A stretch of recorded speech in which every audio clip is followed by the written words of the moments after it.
Hello बच्चों, hello hello hello. कैसे हैं आप लोग? आई गेस बहुत बढ़िया होंगे, बढ़िया प्रिपरेशन कर रहे होंगे और आई गेस बहुत बढ़िया एग्जाम भी जाने वाला है आप लोगों का। राइट राइट, उस तरह की प्रिपरेशन करी अपन ने। Right, okay. चलो, तो आज बात करने वाले हैं अपन कॉम्बिनेटोरिक्स के बारे में। कॉम्बिनेटोरिक्स में कौन कौन से क्वेश्चन पीवाईक्यूज में थे, कौन कौन से we can say most probable questions हैं अलग अलग ओलंपियाड से। राइट, तो देखो, जो सबसे इंपॉर्टेंट चीज है कॉम्बिनेटोरिक्स में वो है मतलब हर क्वेश्चन में काम आएगी। अगर कॉम्बिनेटोरिक्स है, कहीं ना कहीं कॉम्बिनेशन लग रहा है, तो केस वर्क बहुत इंपॉर्टेंट है ना। कि कोई भी क्वेश्चन होगा उसके अलग अलग केसेस बनाओ, उसके अलग अलग वैल्यू जो भी आएंगे वो यूज करो। तो one big thing is case work. उसके लिए हम कभी भी घबराना मत, क्योंकि ऐसा लगता है कि यार जब क्वेश्चन करते हैं कि हमको ये क्वेश्चन आ गया और इसमें तो यार बहुत सारे केस बन रहे हैं, तो उससे मत घबराना। केस बनेंगे चलेगा बहुत, लेकिन मेथड अगर आ गया ना तो आंसर भी आएगा, है ना। मेथड अगर आ गया, केस बनने चलेगा लेकिन उससे आंसर भी आएगा। राइट, तो बहुत बार क्या होता है, हम देखते हैं कि यार 4-5 केसेस बनने और छोड़ देते हैं, उसमें फायदा नहीं है। तुमने एक मतलब ऐसा क्वेश्चन छोड़ दिया जिसके नंबर तुम्हारे को मिल सकते थे, ऐसा क्वेश्चन छोड़ दिया जिसके पूरे नंबर मिल सकते थे। राइट, तो अगर थॉट आ गया है, केस बन गए हैं, कोई दिक्कत नहीं, केस बनाओ, आंसर निकालो। Right, next few more things जो आई वुड से कि देर आर चांसेस जो ज्यादा आएंगी। Right, one would be derangement, one would be beggar coin method, right, और by the principle of inclusion exclusion. तो I guess in पर अगर अभी तक तुमने कॉम्बिनेटोरिक्स पे ज्यादा फोकस नहीं किया है तो इन चीजों पर फोकस कर लो एटलीस्ट। ठीक है, इन चीजों को बस जस्ट देख लो। राइट, ताकि अगर उसके कुछ नॉर्मल 2 मार्कर 3 मार्कर क्वेश्चन आ गया तो डायरेक्टली लग जाएगा। ठीक है, चलो let's begin with the first question. Here we go. So the question says there is a 4-digit number which consists of 2 distinct pairs of repeated digits। मतलब एक 4 डिजिट का नंबर है जिसमें 2 ही डिजिट होंगी और वो रिपीटेड होंगी। लाइक एग्जाम्पल दिया 221126267007 and so on. Find total number of such possible numbers that are divisible by 7 और 101 बट नॉट बोथ। अच्छा, ऐसे नंबर जो 7 से डिविजिबल हो या 101 से डिविजिबल हो बट दोनों से नहीं होने चाहिए। राइट, चलो देखते हैं इसको। तो देखो, just we were talking about case work. यहां पर सबसे पहले मुझे केस दिख रहा है। कैसे केस दिख रहा है? क्योंकि इसमें लिखा हुआ है 4 डिजिट नंबर लेना है कुछ इस फॉर्म का। तो पहले ये सोचना पड़ेगा कितने ऐसे 4 डिजिट नंबर पॉसिबल है, कितने ऐसे केसेस पॉसिबल है। राइट, तो देखते हैं क्या क्या केसेस पॉसिबल है। Possible cases would be A A B B, ये हो जाएगा ए बी इस फॉर्म का हो जाएगा, या ए बी बी ए। अच्छा, few other cases would B, जो तुम बोल सकते हो कि बी बी ए ए या बी ए या बी ए बी। बट ये जो केस है ना, दे आर एक्चुअली सेम, क्योंकि ए और बी का वैल्यू तो अननोन है ना। तो बी को अगर जैसे ए का जो वैल्यू है 2, बी को आप 2 नहीं ले पाओगे, नहीं तो ये सेम केस बन जाएंगे। तो व्हाट इज बेटर, ये केस नहीं लेके हमारे पास सिर्फ हम सोचेंगे कि 3 ही केसेस हैं इस फॉर्म के, जहां पर first 2 digits, next 2 digits, first second third fourth, first second third और फोर्थ, मतलब फर्स्ट और फोर्थ और सेकंड एंड थर्ड। ठीक है, आई गेस यही 3 केसेस पॉसिबल है। तो we can find out in तीनों केसेस के लिए कितने ऐसे नंबर्स पॉसिबल हैं which are divisible by 7 and 101 but not both. ठीक है, चलो let's start with the first case. When it is form of A A B B, ठीक है, अगर इस फॉर्म का होता है तो देखो, इसको देख करके मुझे 11 की याद आ रही है, क्योंकि 11 से डिविजिबल लग रहा है। कोई भी नंबर सोच के देखो, 2233 डिविजिबल होगा।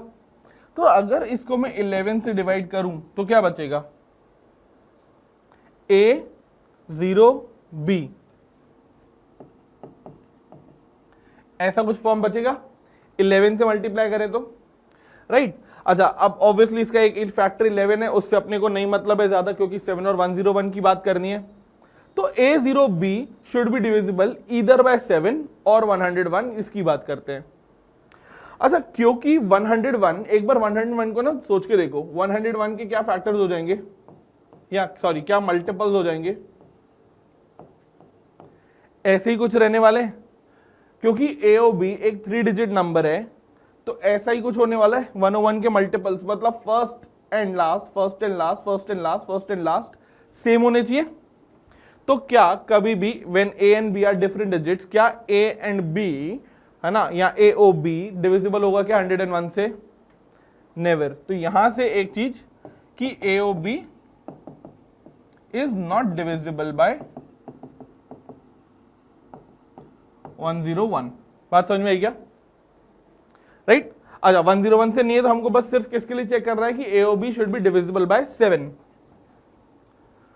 अच्छा, ए ओ बी को can we write 100A plus 2B, sorry plus B, 100A plus B expanded form में, क्योंकि हमको चेक करना है फॉर 7, इसको 7 के फॉर्म में बना सकते हैं क्या? 98A plus 2A plus B। अच्छा, ये तो डिविजिबल है 7 से, अगर ये भी डिविजिबल हो जाए तो काम हो जाएगा। तो वी हैव टू चेक कि 2A plus B should be divisible by 7। ठीक है, 2A plus B should be divisible by 7।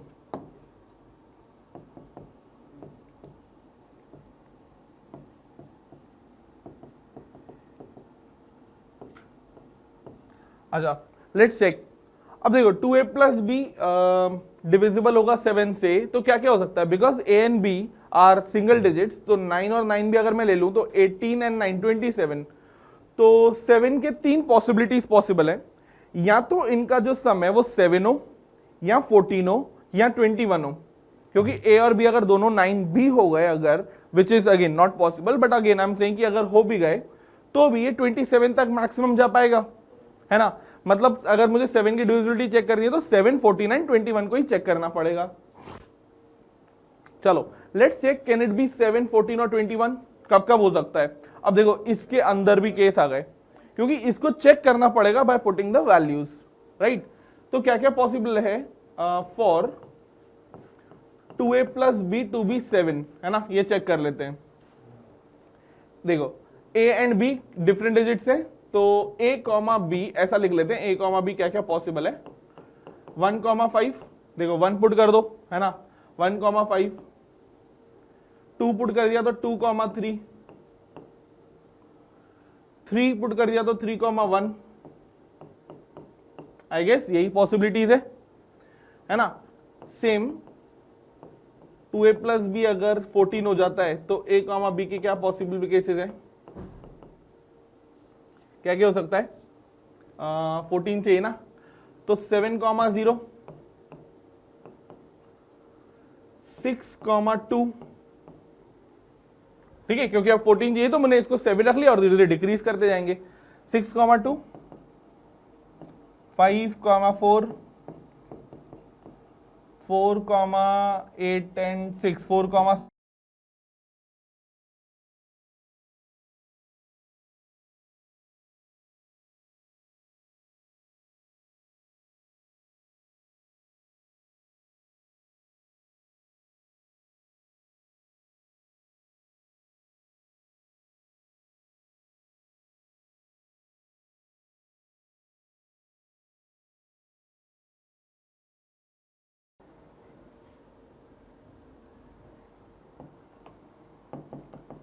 For 2A plus B to be 21।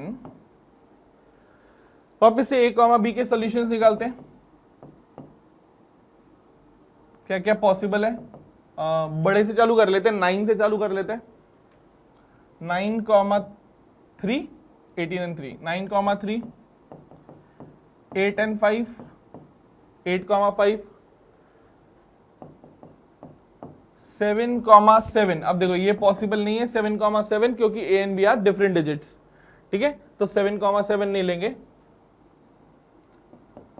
6,9, 6,9 आ जाएगा, 12 एंड 9, बस यही पॉसिबल केसेस है, राइट। तो देखते हैं, देखो यहां से 3, 5 that is 8 and 3, 11 such cases हैं। तो how many cases we have in here? 11 cases या 11 ways to choose A and B, right, 11 ways to choose A and B. Next, अब देखो मैंने पहले ही बोला था अगर थॉट आ गया है तो केस से मत घबराना क्योंकि आंसर निकल के आएगा इससे, ठीक है। Next case when it is A B A B, next पर आते हैं अपन, ए बी के लिए चेक करते हैं। Case 2 when we are talking about A B. अच्छा देखो अगर वापस ए बी को कॉमन ले लिया जाए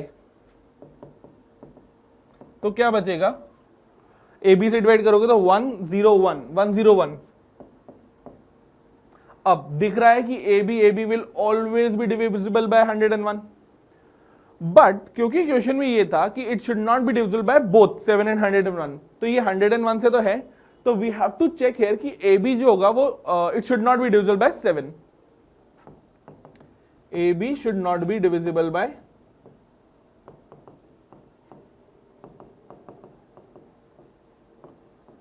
7 से डिवाइड नहीं होना चाहिए, ठीक है। अब ए B is a 2 digit number, कितने 2 डिजिट नंबर होते हैं जो 7 की टेबल में आते हैं, चेक कर लो, है ना, 2 डिजिट नंबर जो 7 की टेबल में आते हैं, अब वो नहीं होने चाहिए, तो रिमेंबर दिस थिंग, वो नहीं होने चाहिए, राइट। तो 2 डिजिट नंबर्स मींस 14 से लेकर के 14, 21 से लेकर के 98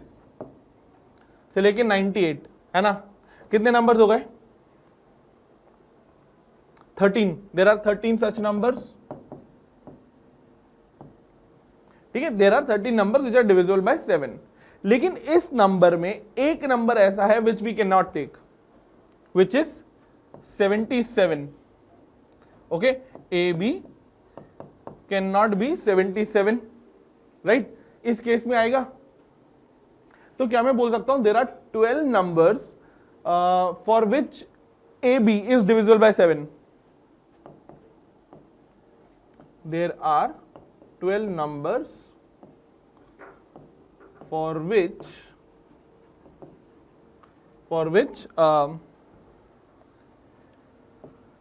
AB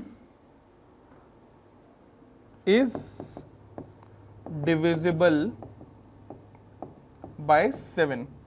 अच्छा, total number of possibilities of AB क्या क्या हो सकती है, AB क्या क्या हो सकता है, क्योंकि डिफरेंट डिजिट्स है, तो 9 and 9, देखो ऐसे सोच लेते ना, for A and B 9 ways 0 नहीं हो सकता है ना, और 9 वेज क्योंकि अब 0 हो सकता है, तो देयर आर 81, ये तो basic fundamental principle of counting है, तो 81 उनमें से 12 नंबर में से ये डिविजिबल है, we have to find not divisible, तो कितने केसेस हो जाएंगे इधर, we'll be having total 81 minus 12, that is 69 ways, 69 ways, okay, till now we have 69 here, और पिछले स्लाइड में 11। Third case, A B B A form, A B B A, okay, इसको check कर लेते हैं, A B B A directly तो किसी से डिविजिबल नहीं है, राइट, तो जैसे हम पहले इनको फैक्टर्स निकाल रहे थे कुछ, ये डायरेक्टली नहीं दिख रहा है, तो फिर क्या करें, एक्सपैंड कर लेते हैं, ए बी बी ए को अगर मैं एक्सपैंड करूं तो this would be 1001A plus B B A है ना, अगर बी बी ए है तो 1001A प्लस कितना हो जाएगा ये, बी वुड बी 110, सॉरी 110, ठीक है, 110A करेक्ट है क्या, 110A, राइट। अच्छा, 1001A प्लस 110A कितना हो जाएगा ये, सॉरी 110B आएगा, इसको वापस लिख देते हैं, 1001A प्लस 110B, ये हो गया। अच्छा, this should be divisible by 7 and 101 और 7 and 101, या दोनों से नहीं होना चाहिए। तो कुछ कॉमन ले लेते हैं पहले तो, है ना, देख लेते हैं क्या क्या कॉमन आ रहा है।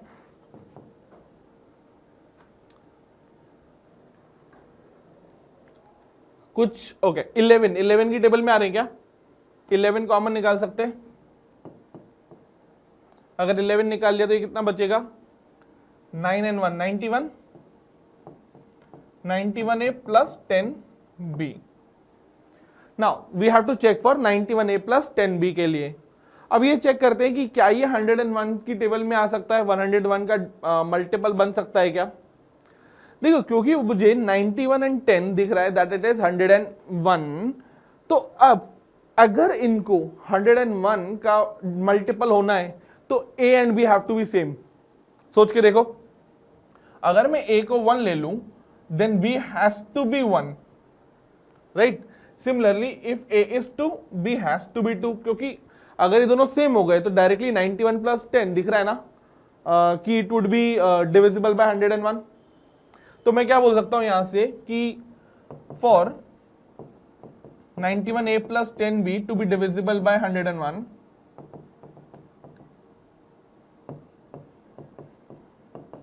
A and B have to be same, which is not possible. तो directly we'll move on to check for 7। तो 7 से चेक कर लेते हैं कि 91A plus 10B is divisible by 7। इसके लिए चेक करते हैं। अच्छा, 91A तो हमेशा डिविजिबल होगा, 91 टाइम्स है। 10B के लिए चेक कर लेते हैं। तो 10B के लिए चेक करने के लिए B क्या क्या हो सकता है? B क्या क्या हो सकता है? B कैन बी 0 और 7। B कैन बी 0 और 7, तभी डिविजिबल होगा 10 टाइम्स, और कोई पॉसिबिलिटी नहीं है। अच्छा, अगर B 0 हो गया तो A के बाद किसकी कितनी पॉसिबिलिटीज हो जाएंगी? A के पास कितनी पॉसिबिलिटीज हो जाएंगी? A हैज 9 पॉसिबिलिटीज, कुछ भी हो जाएगा, है ना, 1 to 9 कुछ भी, हैज 9 पॉसिबिलिटीज या 9 वेज। और अगर B 7 हो गया तो A will have 8 ways. Why? एक तो 0 नहीं हो सकता ऑब्वियसली, क्योंकि A B B A form का है, एंड क्योंकि ये 7 हो गया तो ये वापस रिपीटेड 7 नहीं हो सकता, तो 8 वेज इसके हो गए। तो 9 and 8 टोटल 17 वेज, है ना। इसके कितने वेज हो गए? Total 17 ways. तो I guess we have taken all our cases, है ना। क्या चेक करना था कि इसके टोटल नंबर ऑफ केसेस कितने हैं? That we have got total as, तो फाइनल आंसर क्या हो जाएगा? 11 plus 69 plus 17 कितना हो गया? 80, 90, 97। So there are 97 such numbers which are a 4 digit and also have 2 repeated digits। सही है क्या? समझ में आ गया? Check it out। Clear? I hope it's clear। Okay, next is from 2021। It says 3 couples sit for a photograph in 2 rows of 3 people each, such that no couple is sitting in same row next to each other or in same column one behind the other। देखो, ऐसा given है कि photograph खिंचाने के लिए अपने पास ऐसे 6 seats हैं, है ना, एक रो में 3, दूसरे रो में 3। क्या गिवन है कि इधर ना 3 कपल्स हैं, तो पहले 3 कपल्स अज्यूम कर रहे थे अपन। A1 A2 एक कपल है, B1 B2 दूसरा कपल है, और C1 C2 तीसरा कपल है, राइट। अच्छा, ना तो वो साथ में पास पास में बैठने चाहिए, ना ही वो एक दूसरे के opposite. Opposite as in if A1 sits here, A2 can not be here, ठीक है।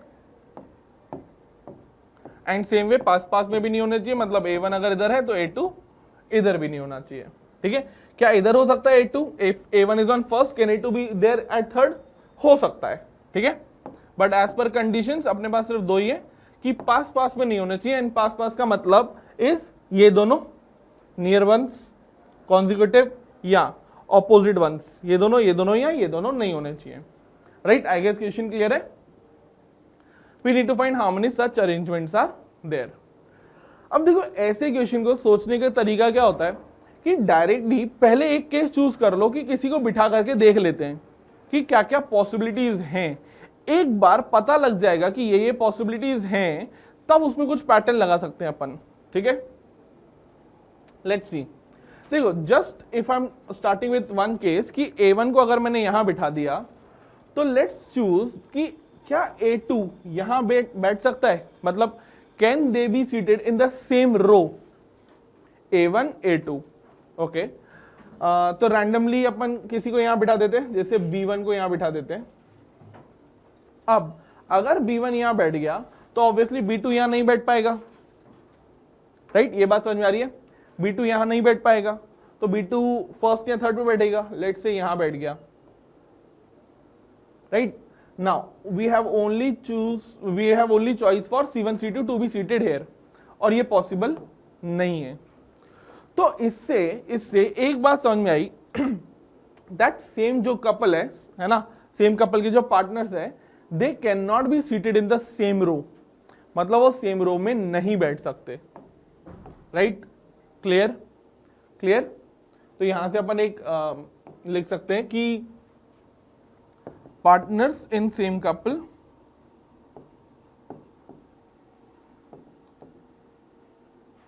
Can not be seated in same row. ठीक है क्या? सेम रो में नहीं बैठ सकते। ठीक है, तो मतलब अब यहां से क्लियर हो गया कि सपोज ऊपर और नीचे तीनों जो सीटिंग होगी वो अलग अलग कपल के एक एक पार्टनर की होगी, राइट? तो फॉर एन इंस्टेंस ये मान लेते हैं कि ऊपर वाले में A1 B1 और C1 बैठ गए। तो अब इनको बिठाने के अपन कुछ तरीके देख लेते हैं। अब यहां पर A1 या A2 बैठ सकता है, तो फर्स्ट कपल में से दोनों में से किसी एक को चूज करना है, तो 2C1 वेस। सेम वे B1 और C1 के लिए भी 2C1 और 2C1, क्योंकि A1 A2 में से कोई भी एक जना यहां बैठ सकता है, B1 B2 में से भी और C1 C2 में से भी। प्लस ये आपस में परम्यूट हो जाएंगे 3 फैक्टोरियल वेज से। ये बात समझ में आई क्या? ये तीनों आपस में परम्यूट हो जाएंगे 3 फैक्टोरियल वेज से। तो हमने ऊपर की सीटिंग तो कर दी। नेक्स्ट नीचे की सीटिंग के लिए देखो A1 यहां नहीं बैठ सकता, तो वी कैन चूज कि कितने ऑप्शंस अवेलेबल हैं अपने पास कि A1 यहां नहीं बैठ सकता, तो यहां पर केस लगा सकते हो डायरेक्टली कि लेट से A2 यहां हो जाए, राइट, एंड B2 यहां हो जाए, क्योंकि C2 को यहां बैठना पड़ेगा इस अकॉर्डिंग। तो एक केस तो ये हो गया, या A2 यहां ना बैठ करके यहां बैठ जाए, तो देन C2 को यहां होना पड़ेगा और B2 को यहां होना पड़ेगा। तो for every case in this there will be 2 cases. For every case in this there will be 2 cases. तो can I say into 2 and that would be all. हम सबको सीट दे देंगे, राइट? तो ये तो मैंने सोचा बाय केस। अच्छा, इसको एक और तरीके से क्या सोच सकते हो? Another way of thinking is, देखो A1 का पार्टनर A2, B1 का B2, C1 का C2। Now can A2 be seated here? No. B2 be seated here? No. C2 be seated here? No. तो क्या मैं बोल सकता हूं कि ये A2 B2 C2 की ओरिजिनल पोजीशन है, but if I have to derange them, क्या मैं बोल सकता हूं अब इनका डी अरेंजमेंट कर दो?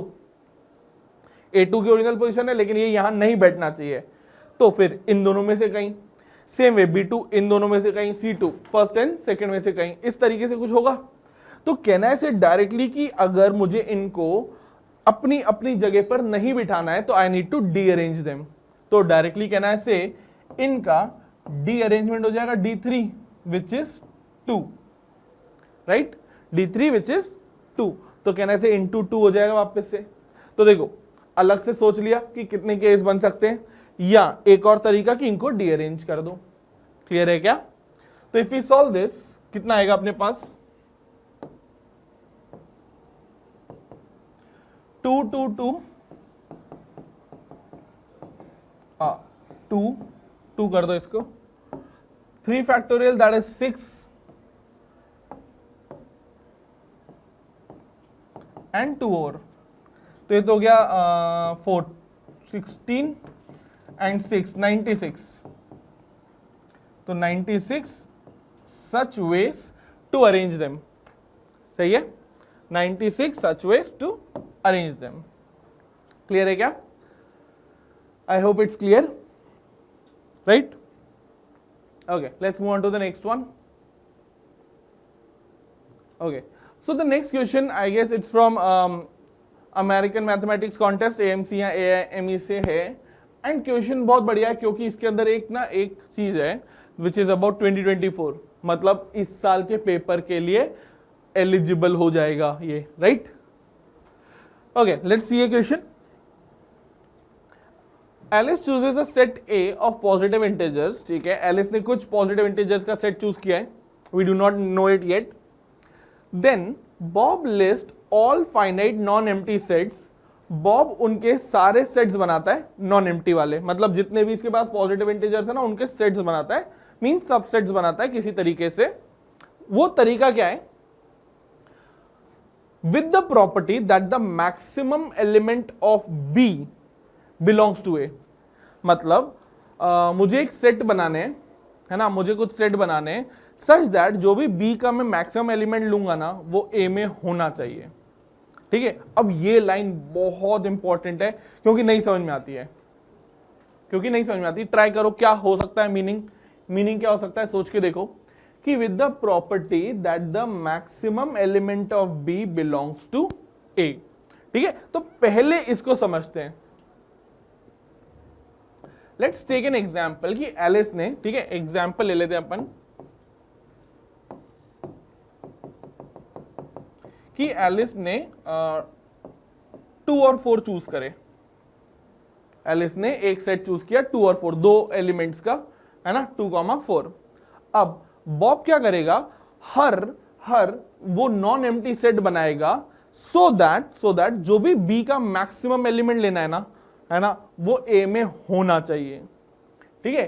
तो अगर बॉब 2 को मैक्सिमम एलिमेंट चूज करे क्योंकि 2 ए में है, अगर बॉब 2 को अपना मैक्सिमम एलिमेंट चूज करे, if 2 is max element of B,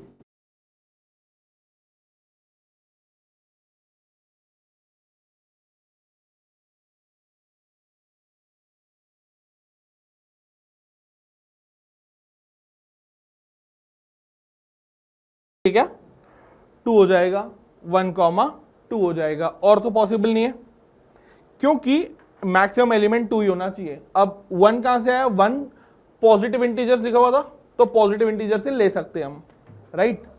अच्छा, अगर बी के पास 4 is the maximum element, if 4 is maximum element, right, तो बी के पास क्या क्या सेट्स बन जाएंगे, एक 4, 1 4, 2 4, 3 4, मतलब मैं दो एलिमेंट्स का चूज कर रहा हूं इन विच 4 इज द मैक्सिमम एलिमेंट। अच्छा, ऐसे ही सेम वे 3 का 1 2 और 4, 1 3 और 4, 2 3 एंड 4,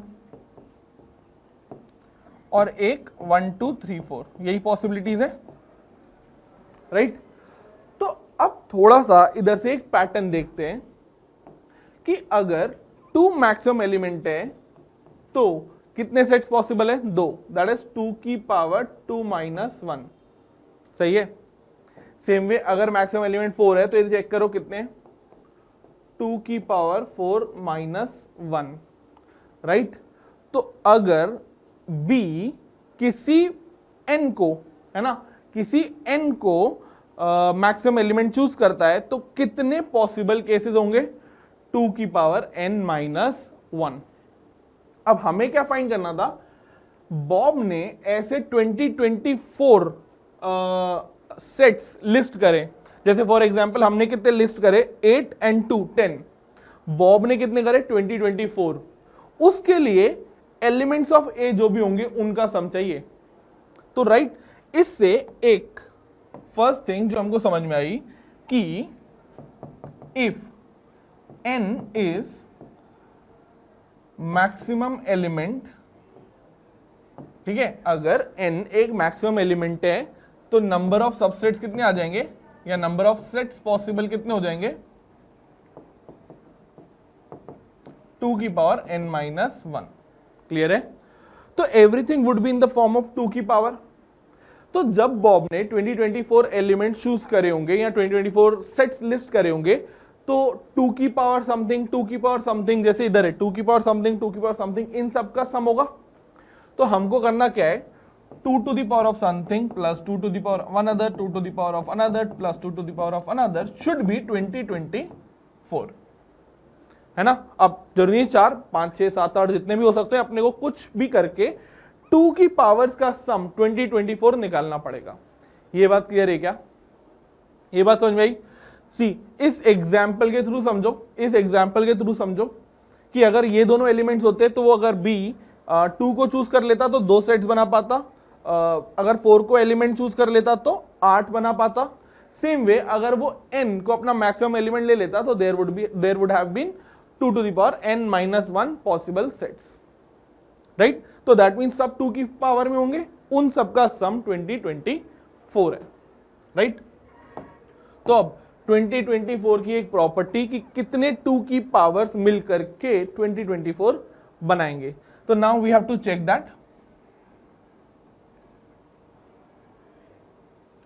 तो बिकॉज 2024 के सबसे नियर 2 की पावर 10 है, तो 2 की पावर 10 इज 1024, ठीक है। मैं यहां पर ना साइड बाय साइड लिखता जा रहा हूं कि मुझे कितने पावर्स की और जरूरत है। 2024 में से मैंने 1024 ले लिया, I have 1000 left. Next 2 to the power 9 ले लेते हैं, दैट इज 512, माइनस करते हैं, कितना बचेगा 488। अभी भी काफी बड़ा वैल्यू है, तो we can choose 2 to the power 8, that is 256।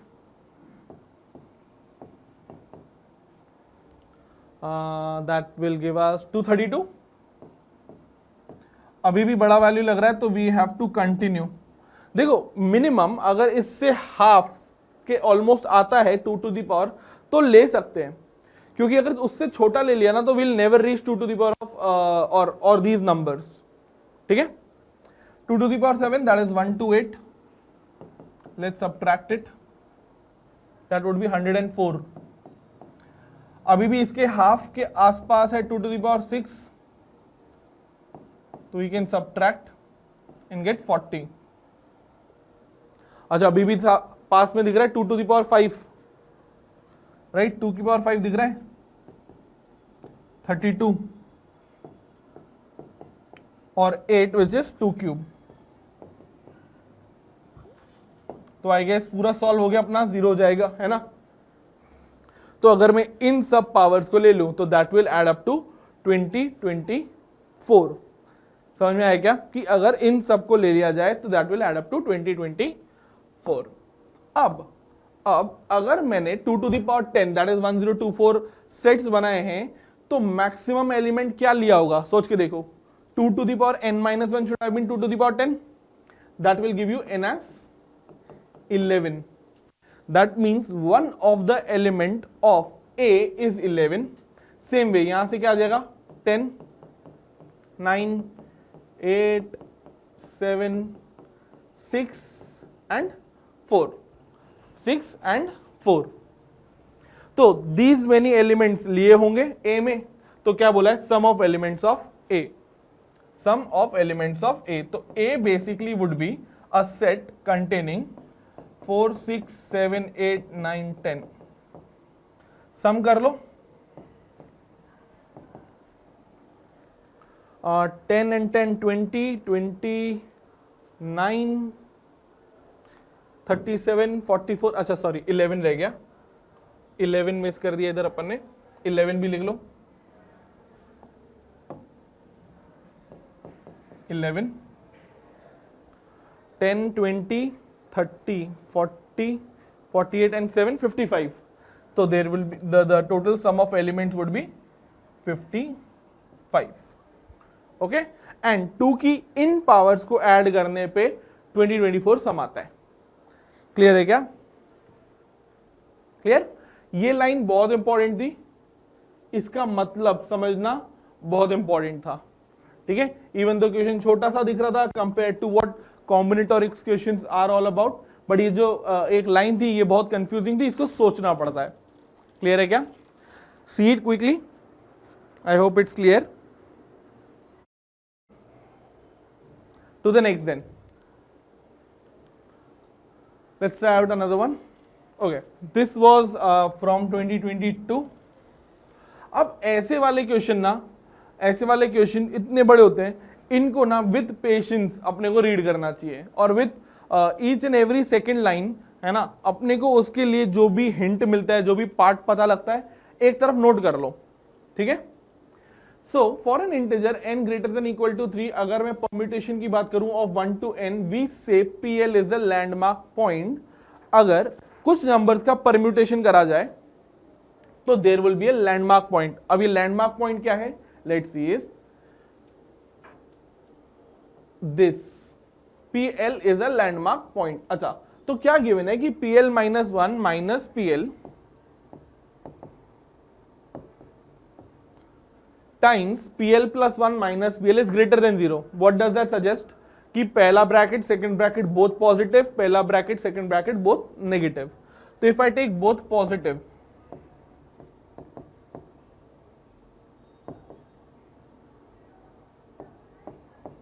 this will give me P of L minus 1 greater than PL और PL plus 1 greater than PL. अच्छा, इसको देखो, इसको समझो. PL is a landmark point.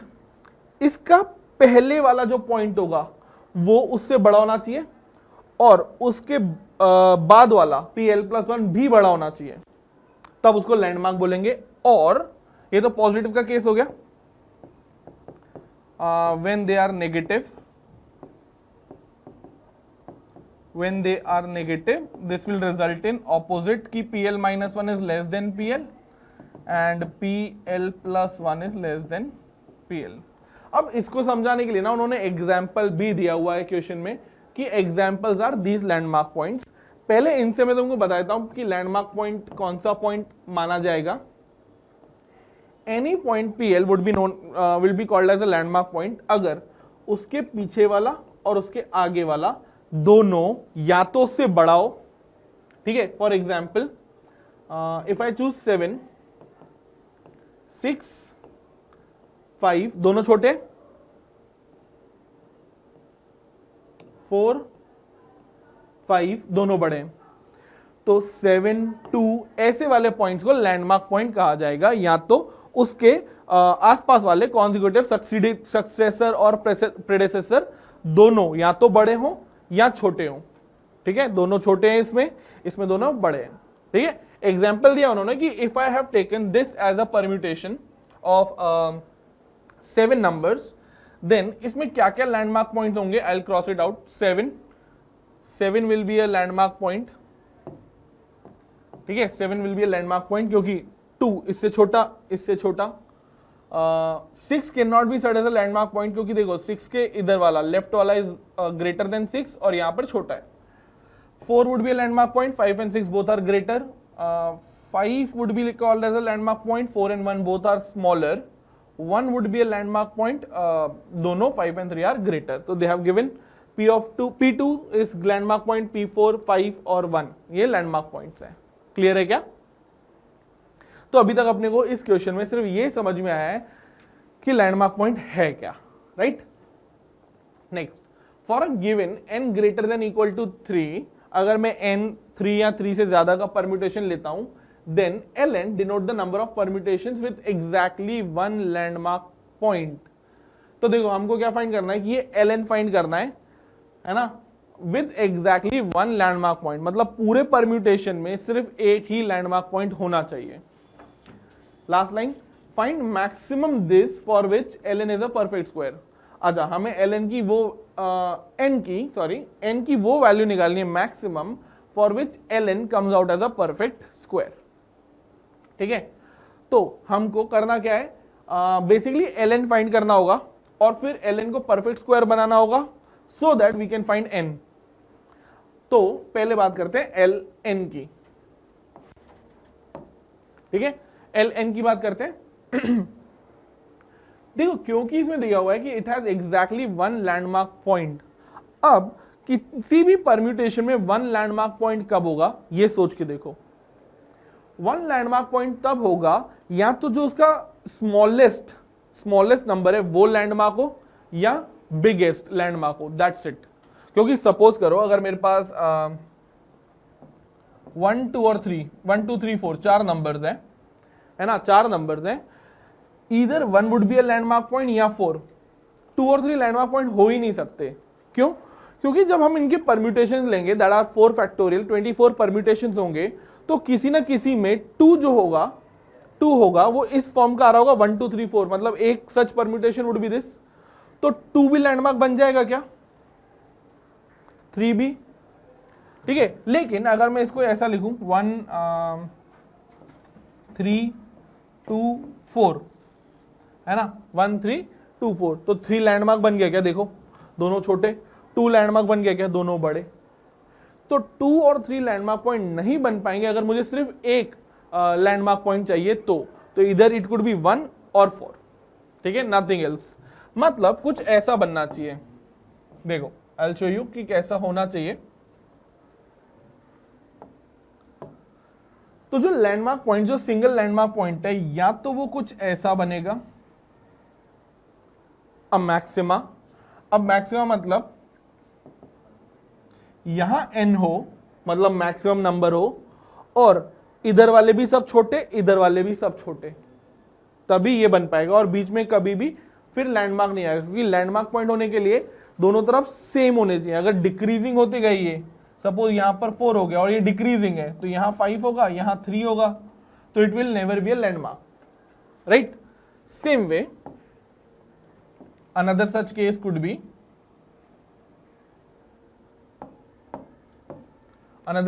be, minima. यहां 1 हो, यहां 1 हो और बाकी दोनों तरफ increasing. These are the only 2 cases. अब landmark point can not be taken as, इधर L गिवन है, can not be taken as the first और द लास्ट। मतलब मिनिमम वो या तो सेकंड पोजीशन पे होना चाहिए या सेकंड लास्ट पे, ठीक है, बीच में कहीं पर भी, बट लास्ट एंड फर्स्ट नहीं होना चाहिए। तो let's choose for maximum and minima. ठीक है, देखो अगर मैं मैक्सिमा की बात करता हूं और n एलिमेंट्स हैं, okay, let's move on to the next slide. अगर मैं मैक्सिमा की बात कर रहा हूं, दैट मीन्स, और देर आर n, है ना, n सच नंबर्स, तो n अगर यहां हो गया, ओके, n अगर यहां हो गया, तो इस पॉइंट को चूज करने के कितने ऑप्शन होंगे?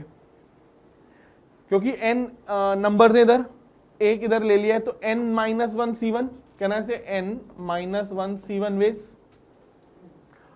अब इनको भी चूज करना है क्या? नहीं, देखो इनको चूज नहीं करना है, क्योंकि ये मैक्सिमा है, तो they have to be in decreasing order, और अगर ये डिक्रीजिंग ऑर्डर में है तो जो भी नंबर्स हैं वो खुद ही बैठ जाएंगे, हमको उनको अरेंज या चूज करने की जरूरत नहीं है, right. Same way if I go further with the maxima only, n यहां बैठ सकता है ना, n यहां बैठ सकता है, तो इसको चूज करने के कितने ऑप्शंस? n-1 c2, ये वापस से डिक्रीजिंग ऑर्डर में हो जाएगा, राइट, ये वापस से डिक्रीजिंग ऑर्डर में हो जाएगा, और ये ऐसा चलता जाएगा। ठीक है, सिमिलरली मिनिमा के लिए भी यही केसेस होंगे क्या? सोच के देखो मिनिमा के लिए अगर मैं केसेस देखता हूं, तो 1 यहां बैठ जाए सेकंड पोजीशन पे, इसको चूज करने के वापस n-1 c1 वेस, और ये सब इन इंक्रीजिंग ऑर्डर होंगे, ये सब इन इंक्रीजिंग ऑर्डर होंगे, तो वापस जो भी नंबर्स हैं खुद ही आपस में अरेंज हो जाएंगे, है ना। सिमिलरली आगे भी जाते हैं तो कुछ ऐसे ही केस बनते जाएंगे। इसको चूज करने के लिए n-1 C2 और ये फिर से अरेंज हो जाएंगे, राइट। तो मतलब अगर मैं सिर्फ एक के ले लूं cases, I will double it up, that many cases would be there, right. तो can I say there will be twice of n-1 C1 plus n-1 C2 plus so and so on. अच्छा, अब ये कब तक जाएगा? It can not go to the very last, तो इससे पहले n-1 Cn-2 तक खत्म हो जाएगा, क्योंकि एक कम पे खत्म हो जाएगा, राइट। n-1 Cn-2 तक चला जाएगा, right. Basically now we have to find this, ठीक है। If to find this I will be using, क्या ये पता है क्या, nc0 plus nc1 up to ncn is 2 to the power n, ये याद है। अगर इसको अप्लाई कर लिया जाए तो what I can do is I can add n-1 C0, फिर बाकी सब up to n-1 Cn-2 and add another n-1 Cn-1, so that ये वाला पार्ट इस फॉर्म का बन जाए, राइट। तो मैंने क्या ऐड किया, n-1 C0 दैट इज 1 और यहां से भी 1 दैट इज 2 ऐड किया 2 टाइम्स, तो आई विल सबट्रैक्ट 4। अब इसको सॉल्व कर लो, this is 2 times of this will be 2 to the power n-1, इस वाले फॉर्म से इस वाले फॉर्मूला से -4, तो ये कितना हो गया 2 to the power n-4, ऐसा हो गया क्या, राइट। यहां 2 कभी भी कॉमन ले सकते हो, 4 कॉमन ले लो, आई वुड से 4 कॉमन ले लो, है ना। अगर 4 कॉमन ले लिया जाए इसमें से, इधर ही ले लेते हैं, if we take 4 common we'll be left with 2 to the power n-2 -1. Now this is what ln is, this is what ln is, right। अब हमें आगे क्या चाहिए था, देखो अभी तक हमने ln निकाला है, हमें आगे चाहिए था कि ln is a perfect square, that means 4 into 2 to the power n-2 -1 is equal to m square, it is a perfect square. Now इसके लिए we have to choose the maximum n, क्या पॉसिबल है n की। देखो 2 to 4 को बोल सकते हैं 2 स्क्वायर, तो ये तो स्क्वायर नंबर है। नाउ एज दिस ऑल्सो मतलब मल्टीप्लाइज अ परफेक्ट स्क्वायर, क्या मैं बोल सकता हूँ ब्रैकेट वाला part should also be a square number, then 2 to the power n-2 -1 should be a perfect square, सही है क्या, राइट। अच्छा, जैसे ही मैंने n3 ले लिया तो मुझे परफेक्ट स्क्वायर दिख रहा है क्या, फॉर n इक्वल टू 3, ये क्या बन जाएगा 2 -1 which is 1 a perfect square. तो एक आंसर तो हो गया n equal to 3, but question was to find the maximum. जरूरी है कि ये मैक्सिमम हो, आगे भी हो सकते हैं, लेट्स चेक। अब अगर मैं n को ग्रेटर देन इक्वल टू 4 बोल देता हूं, if n is greater than equal to 4, ठीक है, तो ये नंबर, इस नंबर को सोचो तो ये क्या हो जाएगा, इफ n 4 हो गया तो this will become 2 square, n 5 हो गया तो दिस विल बिकम 2 क्यूब, तो 2 की पावर 6 5 एंड सो ऑन। कहना से ये हमेशा 2 का मल्टीपल होगा, सॉरी 4 का मल्टीपल होगा -1, तो LHS which is 2 to the power n-2 -1, this will always be of form 4k plus 3। कैसे, n को 4 पुट कर दो, दिस वुड बी 4 टाइम्स, यहाँ 4 का मल्टीपल, 5 तो वापस 4 का मल्टीपल, 6 तो 4 का मल्टीपल -1, तो 4 का multiple -1 basically means 4k plus 3। whereas RHS is a perfect square. Now you should know that perfect squares are always of form 4k or 4k plus 1. Perfect squares are always of form this. तो क्या दिख रहा है क्या कि कभी भी LHS और RHS सेम नहीं हो पाएंगे? तो for n greater than equal to 4 they will never be equal and thus we have only one answer for n, that is 3. तो आंसर क्या हो जाएगा? डायरेक्टली ये, क्योंकि यही पॉसिबल आंसर है, यही मैक्सिमम होगा, तो आंसर क्या हो जाएगा? 3. क्लियर है? क्लियर? सी इट, बहुत बढ़िया क्वेश्चन था, है ना? एंड 5 मार्कर था. Clear? Okay, another one, let's try it out. What it says, let n be the number of ordered pairs of integers such that a comma b are divisor of 720 but ab is not. अच्छा, क्या बोला है? n a b के ऐसे कितने numbers हैं such that a और b तो 720 का डिवाइजर होना चाहिए बट ए बी नहीं होना चाहिए. तो अगर 720 के डिवाइजर होने चाहिए तो 720 को फैक्टराइज कर लेते हैं ऑब्वियसली, है ना? Let's factorise 720. क्या आ जाएगा?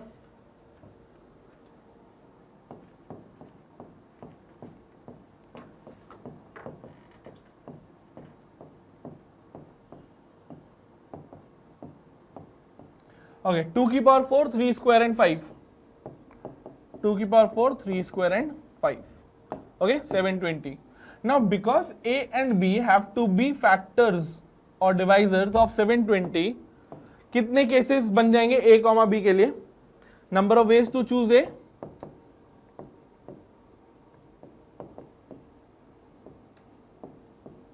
Will be any of this factor. तो कितने फैक्टर्स हो जाएंगे इसके, पता है क्या? Number of factors will be 4 plus 1, 2 plus 1 and 1 plus 1. That is 30. ठीक है, 30. So number of ways to choose A is 30. Similarly, number of ways to choose B is 30. So there are 900 ways to choose A, B. ठीक है, तो a, b 900 such ordered pairs हो जाएंगे, right? Okay, but out of these there would be few in which A B will be a factor of 720. वो नहीं चाहिए. तो अब ये सोचते हैं कि कब ए बी जो होगा वो 720 का फैक्टर नहीं होगा. अब ये चीज है इंपॉर्टेंट, ये इजी पार्ट था. अब ये सोचना कि ए बी जो होगा वो 720 का फैक्टर नहीं होगा. ठीक है, नहीं होना चाहिए. तो हम क्या करते हैं, हम ये चूज कर लेते हैं कि ऐसे कितने ए बी हैं सो दैट वो 720 के फैक्टर्स हैं और इसमें से माइनस कर लेंगे, राइट? इसमें से माइनस कर लेंगे. तो देखो, if 720 is this, that means A और बी भी 2, 3 या 5 की पावर्स में ही कुछ होंगे. तो लेट ए बी 2 की पावर x1 डॉट 2 की पावर x2 डॉट 2 की पावर x1 डॉट 3 की पावर y1 डॉट 5 की पावर z1 एंड b 2 की पावर x2 3 की पावर y2 एंड 5 की पावर z2. ठीक है, ऐसा क्यों किया? So that we can figure it out what ab is. Like ab here will be 2 की पावर x1 प्लस x2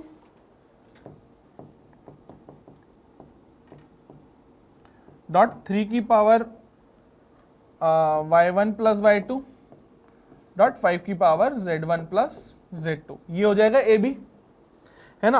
अब बेगर कॉइन का बहुत बढ़िया एप्लीकेशन. क्या? देखो, सोच के देखो, a b अगर ये है तो x plus x1 plus x2 4 होना चाहिए क्या? अब जरूरी है 4 हो, क्योंकि a और b कुछ छोटा नंबर भी तो हो सकता है ना. Like a can be 2 and b can be 2 square. तो a और b 2 क्यूब हो जाएगा, तो 2 क्यूब भी इसका फैक्टर होगा क्या? तो can I say x1 plus x2 should be less than equal to 4. Similarly y1 plus y2 should be less than equal to 2 and z1 plus z2 be less than equal to 1। सही है। अब ये वाला चीज बेगर coin का बहुत बड़ी application है। क्या कि एक थर्ड एलिमेंट x3 अज्यूम कर लो so that x1 plus x2 plus x3 would be 4। ऐसा क्यों करते हैं? ऐसा मान लो x1 और x2 जो भी लेना चाहे ले ले, जो बचा हुआ है वो x3 ले लेगा। तो कहना है से x1 plus x2 plus x3 is 4। अब देखो ये जो x3 है ना, ये एक एक्स्ट्रा एलिमेंट अपन ने चूज किया। अगर x1 1 होता है और x2 2 होता है तो x3 ऑटोमेटिकली 1 लेके इसको सेटिस्फाई कर देगा। सिमिलरली x1 0 होता है, x2 भी 0 होता है, फॉर इंस्टेंस x3 4 लेके इसको सेटिस्फाई कर देगा। तो दिस एलिमेंट इज समथिंग जो इस पूरी इक्वेशन को सॉल्व करने में डायरेक्टली हेल्प कर देगा। तो अगर इसमें बेगर कॉइन लगा दें तो क्या आएगा? 4 plus 3 minus 1 C 3 minus base. अच्छा सेम वे इसमें भी ऐसा ही सोच लेते हैं, y1 plus y2 plus y3 would be 2। Again that will give us 2 plus 3 minus 1 C 3 minus base. And similarly z1 plus z2 plus z3 would be 1। That will be giving us 1 plus 3 minus 1 C 3 minus 1 base. Okay solve करते हैं। कितना आएगा ये? 4 7 6 6c2 5 and 4c2 and 3c2। अच्छा ये तो 6 हो गया, ये 3 हो गया। ये सॉल्व करते हैं। 6 इंटू 5 बाई 2 15। तो there are these many ways जिसमें A B will be a factor. So in 15 into 6 into 3 ways A B is a factor of 720।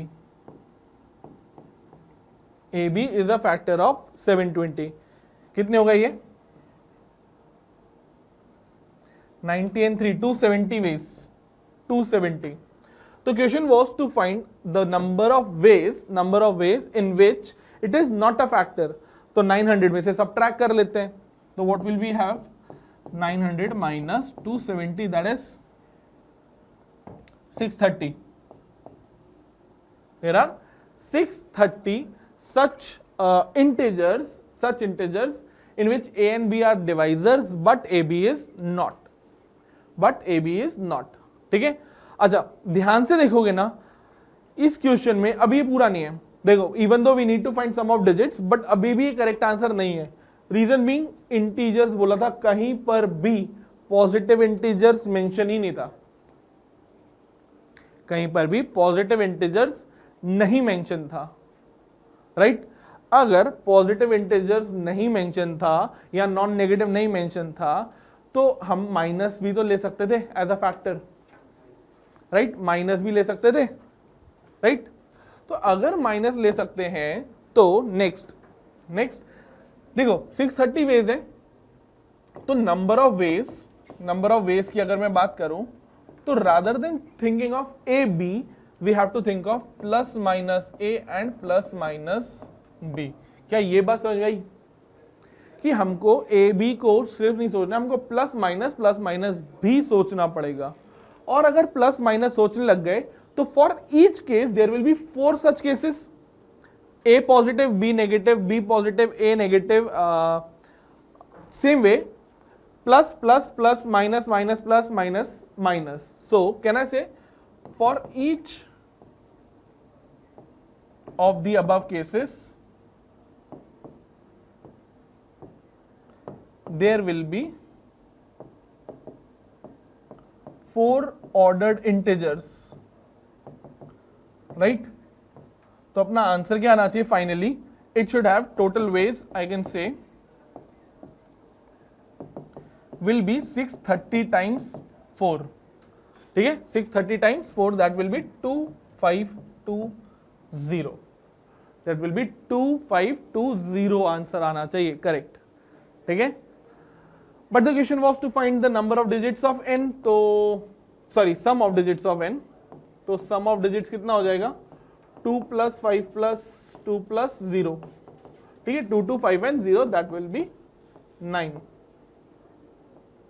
तो आंसर वुड बी 9। आया क्या समझ में?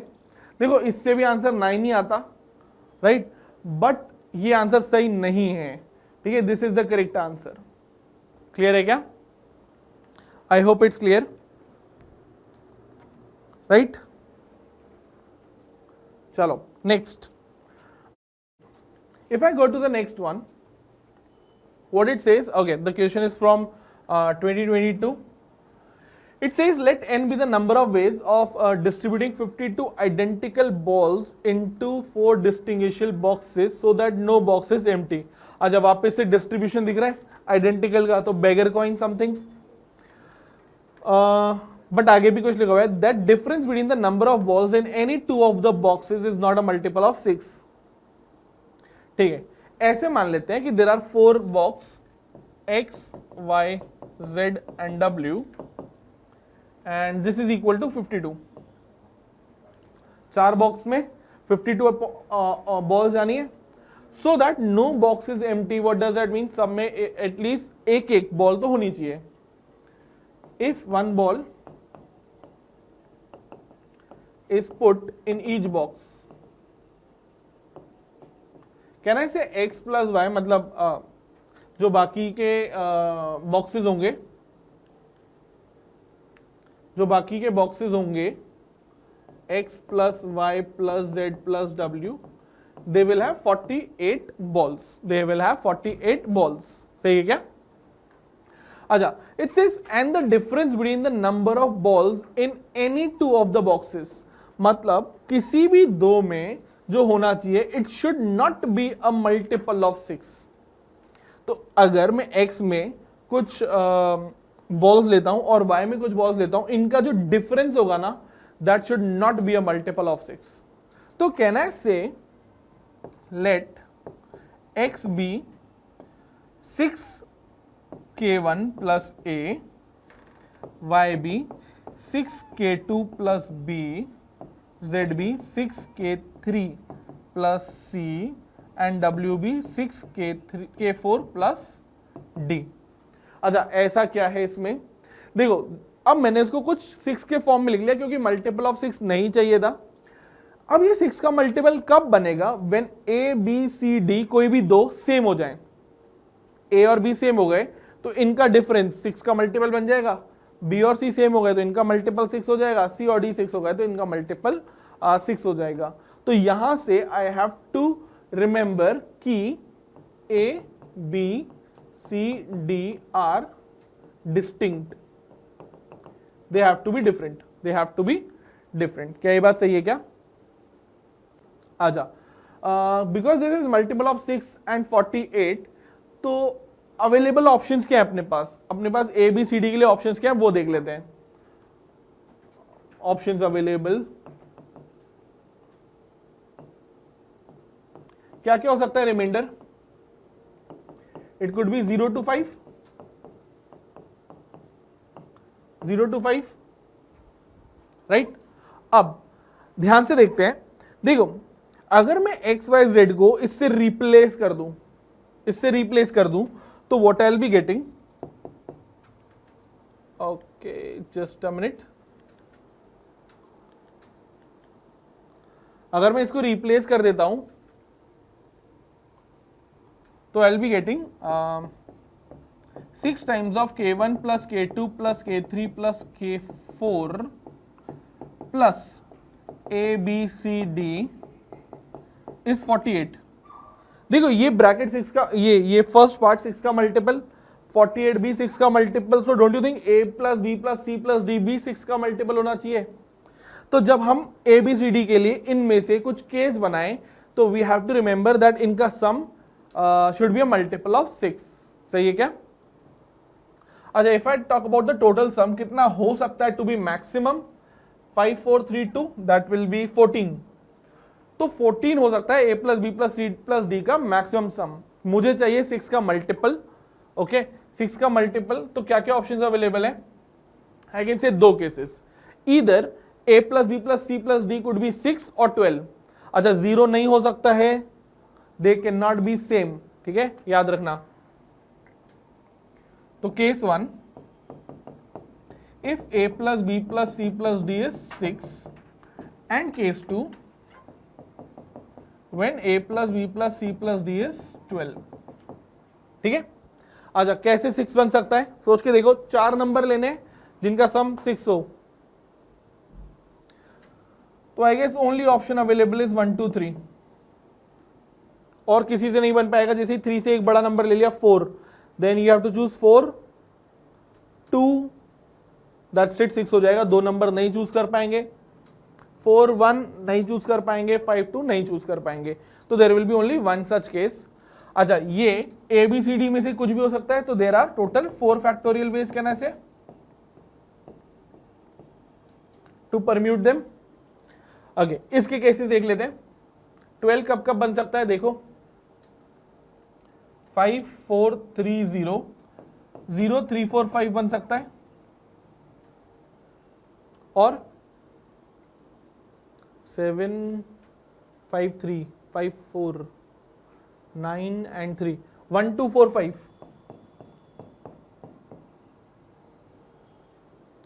1 2 4 5। और अब देखो 5 को अगर मैं हटा दूं ना, तो 4 3 2 1 ये सब मिलकर के 10 हो पाएंगे, 12 तो कभी बन ही नहीं पाएगा, तो 5 को तो लेना ही पड़ेगा। और 3 2 1 ले लेते हैं अगर, तो दिस इज 6 and 5 11, तो 5 and 4 have to be compulsorily there, तो 0 3 and 1 2 यही दो ऑप्शंस हैं, यही दो ऑप्शंस हैं। तो 4 फैक्टोरियल वेज इसके, 4 फैक्टोरियल वेज इसके, तो that means total 2 into 4 factorial veg, 2 into 4 factorial veg. अच्छा, अब ये खत्म नहीं हुआ है, क्योंकि मेन चीज थी एक्स वाई जेड ये निकालना, इनके वेज निकालना। अभी तो हमने सिर्फ ये चूज किया कि ABCD वाले अगर ये होते हैं तो 4 फैक्टोरियल वेज से चूज कर सकते हैं, और अगर 12 होता है तो 2 into 4 फैक्टोरियल वेज से चूज कर सकते हैं। इन्हीं केसेस को, सेम केसेस को कंटिन्यू करते हैं ऑन द नेक्स्ट स्लाइड। ठीक है, तो a plus B plus C plus D 6 होगा, तो विल पुट इट हेयर। ठीक है, will put it here in the first case. तो केस 1 को कंटिन्यू रख रहे हैं। If a plus B plus C plus D is 6, we already have 4 factorial ways, तो इसको मत भूल जाना to permute ABCD। Case 2, a plus b plus cd is 12 and there we have 2 into 4 factorial ways। ठीक है, अच्छा अगर आगे बढ़ते हैं, एक्स वाई जेड के लिए उसमें पुट करते हैं, तो will be having 6 times of k1 plus k2 plus k3 plus k4 plus 6 is 48। Solve करो इसको, 42 and 7 will get k1 plus k2 plus k3 plus k4 as 7। तो बेसिकली अब बेगर कॉइन हो गया सिंपल सा, कि 4 है, 7 चीजों को 4 में डिस्ट्रीब्यूट करना है, तो there will be 7 plus 4 minus 1 C 4 minus 1 ways, कितना हो जाएगा 10C3। सॉल्व करो 10C3,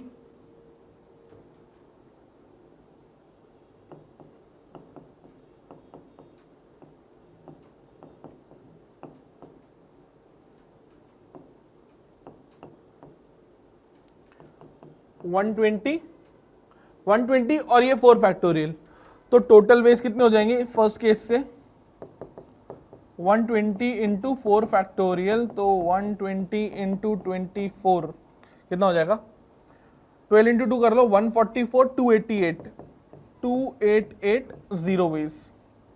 ये फर्स्ट केस से आया है। अभी और केसेस है अपने पास। अगर a plus B plus C plus d 12 हो गया, देखो थोड़ा सा जल्दी करते हैं, इसमें डायरेक्ट पुट कर देते हैं, ये 12 हो जाएगा तो 36 and 6, तो k1 plus k2 plus k3 plus k4 6 हो जाएगा, सही है। ये 12 हो गया, 36 6, या तो कितने केसेस हो जाएंगे 6 plus 4 minus 1 C4 minus 1 that is 9C3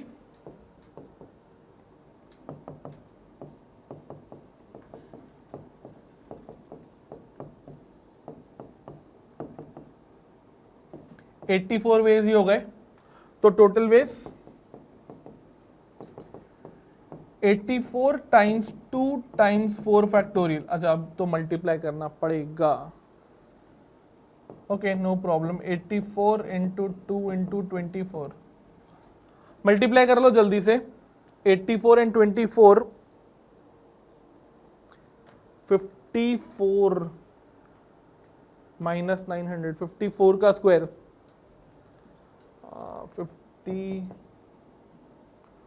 2916 minus 900 times 2। देखो बेसिक मल्टीप्लाई कर रहे हैं, ठीक है, डिफरेंट वेज हो सकते हैं सॉल्व करने के।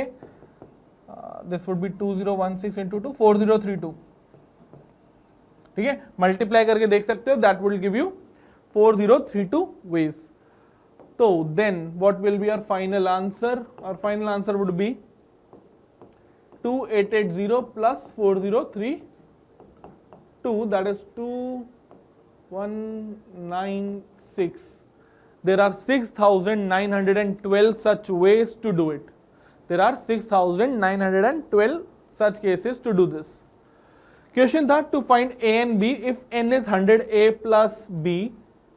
So if we write it in form of 100A plus B, I can write it this way. तो A 69 और B हो गया 12. A 69 and B 12. क्या फाइंड करना था? A plus B? Yeah, we had to find A plus B. A plus B would be, there would be 81 such ways. There would be 81 such ways. Clear है क्या? Right? And that would be the answer. Clear? So I hope that's clear. Right? तो देखा हमने अलग अलग तरीके से कैसे कैसे केसेस बनाने हैं, है ना, किस तरीके से सोचना है। तो कॉम्बिनेटोरिक्स में ये बहुत इंपॉर्टेंट होता है कि केस तो बनेंगे, हर जगह पे बनेंगे, ऐसा नहीं होगा कि सिंगल केस से डायरेक्ट सॉल्व हो जाए, नहीं, इसलिए उसका नाम ही कॉम्बिनेटोरिक्स है। कॉम्बिनेशन बनाने पड़ेंगे अपने को अलग अलग, राइट? ओके, तो will do it this much, है ना, इन दिस वीडियो। बट इसको एक और पार्ट लेके आते हैं इसका, है ना, कॉम्बिनेटोरिक्स का, क्योंकि थोड़े और क्वेश्चन आई थिंक कि आर नेसेसरी टू प्रैक्टिस, है ना, थोड़े और क्वेश्चन जरूरी हैं कॉम्बिनेटोरिक्स के, ठीक है। तो मिलते हैं ऐसे ही नेक्स्ट वीडियो में, right? Till then all the very best everyone, bye.